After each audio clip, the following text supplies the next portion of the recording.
Når I laver den her øvelse, så prøver vi at få håndvægtene til, den ene side af håndvægtene til at røre ydersiden af brystet nede ved bunden, og så prøver vi at få håndvægtene til at røre hinanden op i toppen. Det må gerne være sådan, at jeres albuer er, hvis det her er helt inde og det her er helt ude, så lige midt imellem, så sådan 45 grader fra overkroppen. Og håndtag og håndvægte må gerne være sådan lidt skrå, så man er skrå hele tiden i bevægelsen. Det er ikke fordi det er det vigtigste.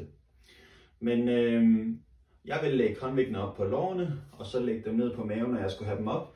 Og så egentlig bare lægge dem ned langs siden, som jeg også viste i videoen.